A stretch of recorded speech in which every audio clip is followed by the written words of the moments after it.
My disabled daughter was sitting quietly near our home, holding her walker. She wasn't bothering anyone. She was just trying to exist. Then Hoa Karen showed up. She stormed toward us wearing a bright red dress, already angry.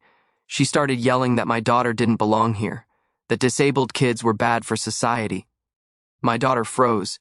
She looked scared. She whispered, "I'm sorry," but Karen didn't stop. She pulled out an electric shock device and shouted that she was enforcing order. Before anyone could react, she shot the electric shock at my daughter. My child screamed and collapsed in fear. Neighbors screamed. Phones came out. Karen stood there cold and proud and said she doesn't belong in our society. But Karen had no idea. The disabled child she attacked is the daughter of the police chief. Before I tell you what happened next, tell me where you were watching from. And please hit subscribe for more stories where the good guys always win. My disabled daughter was sitting quietly near our home holding her walker. The late afternoon sun painted the sidewalk gold, the kind of light that makes everything feel gentler than it really is. A breeze moved the leaves just enough to whisper, and somewhere down the street a lawnmower hummed. Normal sounds, ordinary life. She sat where she always sat, close enough to the front so she could watch the world without being in the way of it. Her walker rested between her hands, fingers wrapped around the handles like anchors. She had learned to grip it that way when her legs felt uncertain, when the ground seemed less trustworthy than it should. She wasn't blocking anyone. She wasn't making noise. She wasn't doing anything wrong. She was just trying to exist. That truth had shaped our lives for years. Existence took planning for her, routes mapped in advance, rest breaks calculated, small victories celebrated quietly so as not to draw attention. She knew how to make herself small in public spaces, not because she should have to, but because the world had taught her it was safer that way. I stood a few steps behind her, pretending to scroll on my phone while really watching everything. Parents of disabled kids learn that posture early, relaxed on the outside, alert on the inside. I watched her shoulders, the tension that came and went as she balanced. I watched her eyes track movement, curious but cautious. I listened for the rhythm of her breathing, steady now, grateful for the calm. She looked peaceful, almost happy. Then Hoa Karen showed up. I heard her before I saw her, the sharp cadence of heels striking concrete, fast and angry, like punctuation marks slamming into a sentence. The sound cut through the quiet afternoon in a way that made my stomach tighten. She marched toward us wearing a bright red dress that seemed designed to announce itself.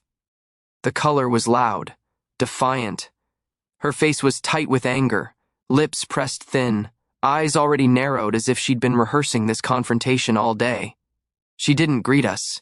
She didn't ask a question. She didn't slow down. She pointed at my daughter like she was pointing out a stain. "What is this doing here?" she shouted. Heads turned, curtains shifted. The ordinary afternoon cracked open. I stepped forward instinctively, but Karen was already talking. No, yelling. Words spilling out faster than anyone could interrupt. "She doesn't belong here," Karen barked, gesturing sharply at my daughter and her walker. "This is a community space. People like that make others uncomfortable." My daughter froze. It was a reflex born of too many moments like this. Her hands tightened on the walker, knuckles whitening. Her shoulders pulled in as if she could fold herself smaller. Her eyes, moments ago curious, filled with fear. I felt my heart drop into my stomach. "Excuse me," I said, trying to keep my voice even. "She's just sitting." Karen cut me off with a wave of her hand. "I don't care," she snapped. "Disabled kids are bad for society. They bring the value down. They make people nervous." Gasps rippled through the small gathering of neighbors who had stopped to watch. A man across the street shook his head. Someone muttered, "That's awful." My daughter looked up at me. Her voice was barely audible. "I'm sorry," she whispered. Those two words hit me harder than any shout ever could. Sorry for existing. Sorry for being seen. Sorry for taking up space. Something inside me broke, clean and sharp. "Hey," I said softly, kneeling a little so I was closer to her eye level. "You didn't do anything wrong." But Karen didn't stop. She stepped closer, invading the small bubble of safety we had left. Her voice grew louder, feeding on the attention, on the phones that had begun to rise in people's hands. "This is exactly the problem," Karen said, pointing again. "No discipline, no standards. Someone has to enforce order. I saw the movement before I understood it. Karen reached into her bag. My brain lagged, refusing to catch up to what my eyes were seeing. The shape in her hand didn't belong in a neighborhood argument. It didn't belong anywhere near a child. "Put that down," someone yelled. Karen raised the electric shock device, her arm rigid, her face twisted with something that looked disturbingly like satisfaction. "I'm enforcing order," she shouted, before anyone could react, before I could close the distance, before my daughter could even understand what was happening. Karen fired it. The crackle of electricity cut through the air. My child screamed. It was a raw, terrified sound, ripped from somewhere deep and primal. Her body jolted. The walker clattered to the ground. She collapsed in fear, hands scrambling for purchase on the pavement as if the world had suddenly tilted against her. Neighbors screamed. Someone shouted, "What are you doing?" Phones were everywhere now, recording, shaking. I was on my knees in an instant, pulling my daughter into my arms, shielding her with my body.